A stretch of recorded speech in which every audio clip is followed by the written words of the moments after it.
नमस्कार मित्रों, मैं आपका मित्र दीपक तनेजा आप सभी का स्वागत करता हूं आपके सबसे लोकप्रिय चैनल युवक काल चक्रावर।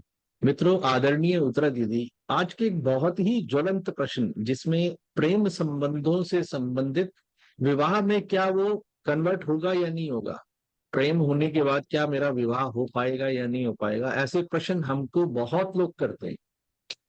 और आज उस प्रश्न का उत्तर ज्योतिष में कैसे देखा जाता है, उसके लिए वो हमें बताने के लिए बैठी हैं। मैं आप सभी के सहयोग से उनका स्वागत करता हूँ। नमस्कार दीदी, आपका स्वागत है। नमस्कार नमस्कार दीपक जी। आज का जो प्रश्न है मेरे ख्याल से सभी का मनपसंद विषय है, जिससे संबंधित हम बात कर रहे हैं कि ज्योतिष के हिसाब से प्रेम संबंध और प्रेम विवाह। प्रेम संबंध होना एक अलग बात है, प्रेम विवाह होना दूसरी बात। हालांकि हमारे यहाँ प्रेम विवाह कोई नया नहीं है। प्राचीन काल में, अत्यंत प्राचीन काल में दुष्यंत और शकुंतला के प्रेम के विवाह के चर्चे हम बहुत अच्छी तरह सुनते हैं, जानते हैं और पता भी लगाते हैं। वर्तमान समय में ऐसा हो गया है कि शिक्षा जो है, संयुक्त रूप से शिक्षा होती है, लड़की युवक और युवतियों की आपस में मिलने जुलने के आसार भी बहुत बढ़ते हैं, तो इसलिए प्रेम होना और फिर विवाह होना ये आराम आसान सी बात हो गई है। जबकि आज से 50 साल पूर्व बहुत कम ऐसे केसेस होते थे, लेकिन अब विवाह की संख्या बढ़ रही है ऐसे विवाह की। और कोई भी लड़का या लड़की बिना पहले जांचे परखे या उसके साथ थोड़ा सा डेट वगैरह करे किसी भी लड़के से शादी नहीं करना चाहते। ये पक्का हो गया है कि हम मिलेंगे, पहले बातचीत करेंगे, तो वो एक तरह से एक दूसरे को पहचानना। लेकिन प्रेम संबंध होना, अचानक कोई पसंद आ जाए और उसके बाद स्थिति वहां तक जाए कि वो विवाह पर जा रही है, उसको हम प्रेम संबंध और प्रेम विवाह के में कन्वर्ट होने के बारे में जान सकते हैं। अब हम आते हैं कि कुंडली में हम किस प्रकार देखें कि प्रेम संबंध है या प्रेम विवाह है या अंतर जातीय विवाह। दोनों चीजें हम देखते हैं, क्योंकि आवश्यक नहीं है कि अपनी ही जाति में ही विवाह, अक्सर अक्सर ज्यादातर अंतर जातीय देखे गए। तो इसमें सबसे पहले तो ये होता है कि लग्न और सप्तम भाव में चंद्रमा और शुक्र का योग, लग्न और सप्तम, क्योंकि लग्न आपका है, सप्तम भाव पार्टनर का है, तो वहां चंद्रमा और शुक्र का संबंध यदि किसी भी तरह से बनता है, आपस में रहते हैं, साथ रहते हैं या दृष्टि संबंध होता है, ये सब जो है एक कारण रहता है। इसके अतिरिक्त अगर लग्न सप्तम में नहीं है तो पंचम और एकादश भाव में, क्योंकि पंचम भाव, तो पंचम या एकादश भाव में भी अगर ये चंद्र और शुक्र का संयोग बनता है तो भी जो है विवाह जो है, प्रेम संबंध तो हो ही जाता है, विवाह तो आगे की परिस्थितियों पर निर्भर करता है। तीसरा आता है कि लग्न, पंचम, सप्तम या एकादश भाव में स्त्री राशियों का होना। स्त्री राशियां जैसे 4, 8, 12, ये कर्क राशि, वृश्चिक राशि, मीन राशि, इनका होना भी थोड़ा सा स्त्री और पुरुष को आपस में एक दूसरे के प्रति आकर्षित करता है। ये एक तीसरा है। इसके अलावा हम अंतरजातीय विवाह के लिए विशेष रूप से देखते हैं, या फिर राहु और केतु का लग्न सप्तम आमने सामने होते हैं हमेशा ये, या पंचम एकादश, या द्वितीय अष्टम में होना। ये तीन ऑप्शन है। इसके अतिरिक्त अगर कहीं और है राहु केतु, तो वो किसी ना किसी से second house, fifth house, seventh house, 11th house, इनसे जुड़ते हैं। तो ये अंतरजातीय विवाह की तरफ, उसमें विदेशी भी हो सकते हैं, कोई भी हो सकते हैं, उसकी तरफ ले जाते हैं। इसके अलावा एक और ऑप्शन है जो प्रमुख है कि पंचम भाव के स्वामी और सप्तम भाव के स्वामी एक दूसरे की राशि में जाएं, एक दूसरे के नक्षत्र में जाएं या एक दूसरे को देखें, तो भी ये जो है प्रेम विवाह अपनी पसंद का कर सकते हैं। ये दोनों ग्रह यदि एकादश भाव में भी चले जाते हैं तब भी विवाह होने की संभावनाएं बहुत बढ़ जाती हैं। और किसी भी तरह एक दूसरे का नक्षत्र भी मैंने आपको बता ही दिया, क्योंकि पंचम भाव जो है हमारा प्रेम संबंधों की, उसकी सफलता की और असफलता की धुरी है। इसी पंचम भाव से हम वैध संबंध और अवैध संबंध, लीगल और इलीगल, मतलब शादी के बाद भी कई लोग छुप के प्रेम संबंध रखते हैं, इलीगल रिलेशनशिप जिसको बोलते हैं हम, और शारीरिक संबंध बना लेते हैं, आकर्षण रखते हैं दूसरे स्त्री या पुरुष के प्रति, या कई बार तो ऐसा होता है कि किडनैप, जबरदस्ती किसी को अगवा कर लेना, फिर उसके साथ बलात्कार करना, ये सारी गतिविधियों का जो केंद्र है वो पंचम भाव है। तो पंचम भाव को हमें आवश्यक रूप से देखना अनिवार्य है, और विशेष रूप से स्त्री और पुरुष के चुंबकीय और शारीरिक आकर्षण का केंद्र बिंदु भी जो है यही भाव है, पंचम भाव। अब हम ये भी देख लेते हैं कि सिर्फ कई लोग शादियां नहीं करते हैं झूठे आश्वासन देकर, सिर्फ फिजिकल रिलेशनशिप के लिए दोस्ती करते हैं, उसमें पंचम और 12वां भाव इन्वॉल्व रहता है, क्योंकि पंचम भाव दोस्ती का और 12वां भाव बेडरूम का है, शैया भाव। इसके अतिरिक्त यदि गुप्त संबंध रखते हैं, कई लोग किसी को बताते नहीं है, तो पंचम और अष्टम भाव भी जुड़ता है, या फिर अष्टम और एकादश भाव भी जुड़ जाता है।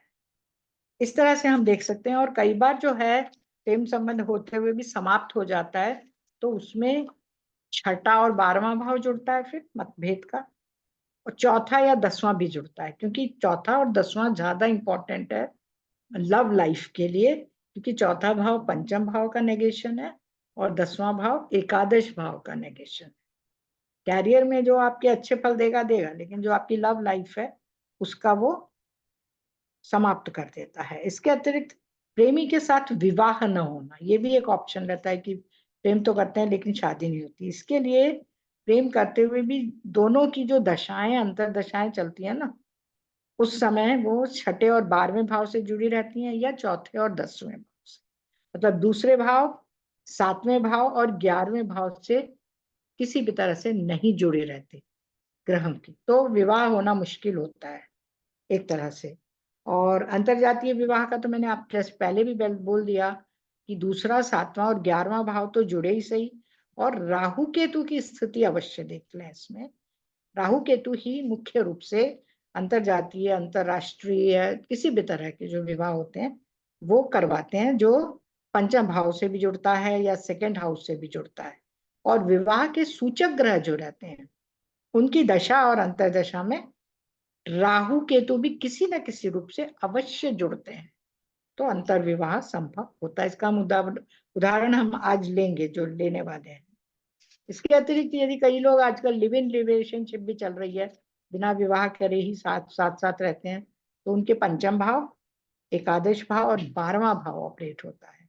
इनके सूचक ग्रहों की दशा अंतरदशा में व्यक्ति जो है गुप्त रूप से संबंध रखता है, और गुप्त रूप से यदि रखता है तो उसमें अष्टम भाव भी थोड़ा सा जुड़ता है, क्योंकि अष्टम भाव गुप्त गतिविधियों का भी कारक है, और इनके सूचकों की दशा अंतरदशा में ऐसा संभव होता है। इसके अतिरिक्त यदि सिर्फ प्रेम विवाह कोई कर रहा है, परिवार उसके साथ शामिल नहीं है, तो वो 2 सेकेंड हाउस जुड़ेगा, पंचम भाव जुड़ेगा और 11वां भाव जुड़ेगा। सप्तम भाव क्योंकि लीगल अथॉरिटी के लिए भी सप्तम भाव होता है, तो सप्तम भाव जुड़ता है, लेकिन अगर पारिवारिक सहमति नहीं है तो सेकेंड हाउस उसमें नहीं जुड़ता। यदि पंचम भाव का सबलॉर्ड राहु या केतु हो, या कोई अन्य ग्रह हो जो राहु केतु के नक्षत्र में हो, तो व्यक्ति अलग धर्म, अलग जाति, अलग प्रांत या अलग देश के स्त्री या पुरुष से विवाह कर, ये पक्की बात है। अब हम ये कह सकते हैं कि आगे हम ये भी देख लेते हैं कि भाई प्रेम विवाह में या प्रेम में सफलता कब मिलती है। तो मैंने थोड़ा सा हिंट पहले भी आपको दिया कि पंचम भाव का सबलॉर्ड यदि 7वें और 11वें भाव से जुड़ता है, या इनका सूचक बनता है या सिग्निफिकेटर बनता है, तो इन सूचकों की दशा अंतरदशा में प्रेम विवाह सफल रहे। अन्यथा यदि छठा और 12वां भाव जुड़े या चौथा और 10वां भाव जुड़े, तो इन सूचकों की दशा अंतरदशा में प्रेम संबंध भी समाप्त हो जाता है, और यदि विवाह कर चुके होते हैं वो लोग, तो उनका विवाह भी समाप्त हो जाता है। अब एक से अधिक विवाह या एक से अधिक संबंध के लिए हम ये कह सकते हैं कि या तो पंचम भाव में विशेष रूप से चंद्र शुक्र या मंगल शुक्र बुध, मंगल बुध, सॉरी शुक्र और मंगल ये ग्रह जुड़ते हैं, और बुध जो कि एक से अधिक क्रियाकलापों का कारक है, तो फिर एक से अधिक दोस्ती होती है लड़कों या लड़की। जो सप्तम भाव में भी इस तरह का संबंध बनता है, तो भी कम से कम बुध का सप्तम भाव में रहना या सप्तम भाव में स्थित होना या उसका संबंध बनना अन्य सूचक ग्रहों से जो कि शादी के या विवाह के कारक हैं, तो भी एक से अधिक संबंधों के योग बनते हैं। इस तरह से हम कह सकते हैं। अब हम ये प्रमुख प्रमुख नियम मैंने आपको बताए, अब हम ये एग्जाम्पल ले लेते हैं जो हमारे सामने उपलब्ध है। ये 89 बॉर्न है बालक, मतलब हो गया है 34-35 साल का, है ना। वृश्चिक लग्न है इसके। आप देखिए कि एक तो दो तरह के योग इसके विशेष कुंडली में बने हुए हैं।